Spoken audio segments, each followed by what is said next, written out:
there everyone, and welcome back to Empire Total War with the Pirate Imperialis mod. So, we've been playing the historical battles, and now we've come to the final one in this series, Poltava. Although, in last battle we seemingly killed the Tsar, but I think that he was just symbolizing the general. I think if the Tsar would have died, it's probable that the war would have been over at that point. Anyways, we're gonna play Poltava. Now, I often get the Poltava comment whenever I post anything Swedish related, if it's in my uniform or anything so, and while, I mean, I wouldn't actually say that I'm that upset about us losing Poltava. Most battles during the Great Northern War were uphill battles, but like Poltava was the uphill battle of uphill battles. Like everything that sort of could go against us went against us. So I'm not actually that unhappy with us losing it. What I am, though, unhappy about is probably how pig-headed the king was, because so many times he could have actually gone ahead and gone like, okay, let's sign a peace treaty. So many times they reached out, every time he rejected it. So the disaster of Poltava happens in 1709. The war goes on for another 9 years. And those 9 years is basically sort of disaster upon disaster upon disaster in terms of the overall outcomes. Even though there might be victories here and there, the overall outcome is just a disaster in terms of territorial losses and so on. So I'm not actually that unhappy with what happened at Poltava. Anyways, we're gonna go ahead and play this. Like most of the other battles, it doesn't look very much like the actual battle, but let's go ahead and play it anyways. And with that, let's see if I can't turn defeat into victory and give Sweden another day. So, unlike the other two battles, here we actually are outnumbered. I've already played this once before, and the Russians have about roughly double the amount of troops that we do. It's very much the same army over and over again. Actually, not. Well, it's the same kind of cavalry setup. But otherwise, it sort of looked the same, but it wasn't. Right. The enemy starts with twice the amount of troops. The advantage we have, though, is a lot of the Russian army is out of line. You can see a lot of it is out here. So, my idea is, first and foremost, we need to advance on them. As you might note, we have no cannons for this battle, and that is accurate. The Swedes, the cannons were stuck somewhere else. There was a lot of things we lacked. Food, ammo, anything really. Also, it should be said here, I imagine that sort of the point in battle that this is trying to depict is after the Swedish army has marched through the series of redoubts that the Russians had built in front of it. So this, I guess, is supposed to be the front of the Russians' camp that we're now advancing towards. If I can, it would be nice to set up perhaps within the woods, but the heights here means that the enemy would have to come rather close, which perhaps is what I actually want. In terms of the enemy's guns, there's 6-pounders and there's 2 batteries of them, but they're not gonna play that important part, I don't think. I do want to start the battle rather soon. I'm gonna see about organizing these guys to fire here. The enemy is set up, so we'll have to march into their fire, but we can march through the woods. So I wonder if I can march through that, force them away, and then sort of take this hill. Although now they're marching straight at us here. Because they're kind of marching, we see one line is forming here, and one is here. So I wonder if I can crush this line first, without having to deal with this one. They are close though, so I think at this point a cavalry attack would be open to fire from this line. So I think what we want to do is we want to keep up the fire on the enemy, but I think we want to actually pull back and pull the Russian force into this. And I don't want the enemy to receive the protection of the woods. Okay, so their cavalry is now coming out to meet us. I'm gonna see about halting the dragoons. Maybe they can get a fire off on the enemy before. Okay, they were able to fire on me beforehand, but now the cavalry is going in. I'm gonna pull these troops back, and we're gonna see about getting the Russians to fight us out in the open. I'm hoping here that I have sent enough cavalry. Oh, that fire just came before we struck there. However, the secondary unit managed to cut through there. I'll be able to swing around and attack the Russians in the back. We're gonna pull back further and then sweep in from the side here. Oh, there was actually... Oh, shit! My general just died. However, this is not the king. I imagine that to be Lippenhauth. So the king is actually here with this force, which is inaccurate because the king at the time had his foot basically shot off. So he would not have been a part of this. He would have been on a stretcher. So right now it's not looking too good. I'm gonna push forward here, and we're gonna see about attacking and destroying this. That's a shame that my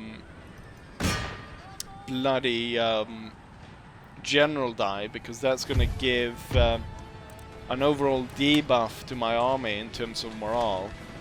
I'm moving the troops forward though. We're shooting up this one through the flanks, and I've got my grenadiers ready to attack the enemy in the flank here, while the rest of the enemy army is kind of building up in between these two wooded areas.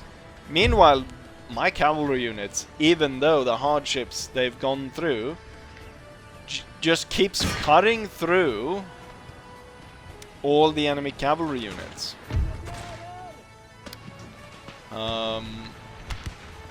Right, come on, blow the effing side out of this unit. That was a lot of dead Russians. I'm gonna order these guys to hold fire.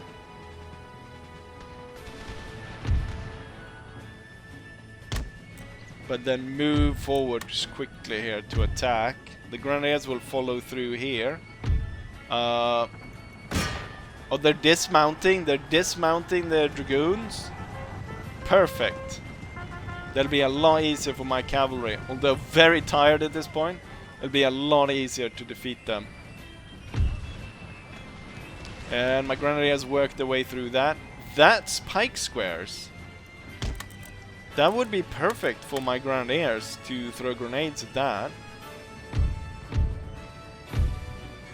Let's go ahead and take the army, set it up in between these two woods. At this point, a lot, if not all, the Russian cavalry has been defeated, which basically gives me such a superiority of maneuverability, since my cavalry will be able to outmaneuver the enemy and put them out of position constantly, which is perfect. Perhaps one unit of cavalry is enough for the cannons, and I'll keep one in the area here, hoping that I can force the pike unit into square and then hit them with the hand grenades. Let's see if I can force this guy into square. I think it might be forming into square. He stopped. If he doesn't, I'm gonna get in a yeah, he is forming into square. That's perfect. Perfect micromanagement right there. Let's keep the cavalry away. Most of the Russian units shooting here are shooting through the woods, so a lot of that fire isn't actually going through and hitting us. Oh, that's gonna be perfect. What? Oh shit, I imagine that it'd be a good hit. I didn't realize I was gonna murder the entire unit. There was 160 men there close to. After the grenade toss, there was only 30 or so of them left. Holy crap. Okay, since they're gonna march at me here, I'm gonna attack. Okay, let's follow up this success. Another grenade toss. And then the cavalry readying itself to join in this. And I think my entire force will now advance upon the enemy. They're making a square over there. Right, ride forwards. Ready yourself for the attack. My cavalry here just sweep through the Russian force. Did you throw grenades?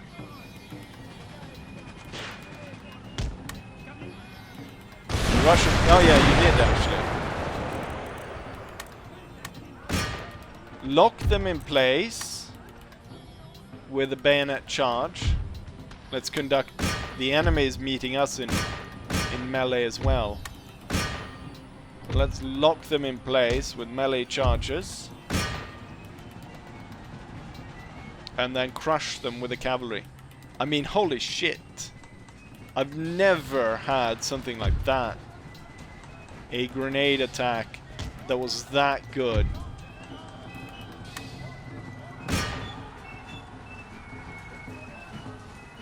And it quickly devolves here into a melee, which we quite rapidly win. And the Russian force melts away. The pikes here squished together to the point where they can't really use their pikes. Although I say that, but now when I'm seeing all the dead horses, I would say that perhaps that was not entirely true. But there's one enemy infantry regiment left that is running around here in the woods. Otherwise, we have completely crushed the enemy's force. Hold fire, damn you. Like, right. Let's reorganize the infantry and meet this one enemy unit that is left. And with that, I can declare victory in these historical battles. Go ahead and have the Grenadiers join in as well. And then all my units of cavalry organized here. And the general can come this way. Right, he's firing from inside the woods. I think it's probably better if we fight him out in the open. Anyways, as you can clearly see, the battle is won, and I somehow managed to win Poltava as well. Somehow. I think what it is just the Swedish units are so much better than the Russian ones. Because that Life Dragoon that took a shot right to the face right before they charged in, the life dragoons, and still managed to pull off that charge and slay the enemy cavalry. So yeah, I feel like there's kind of a heavy favoritism for the Swedish units. But with that said, I think it's high time that we went and take a look at the statistics.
And here's the result of the battle. So I think what really would change these scenarios around if they actually had closer to the actual sort of ratio numbers for the actual battles, because most of these, the two ones we played before, it was barely 2-to-1.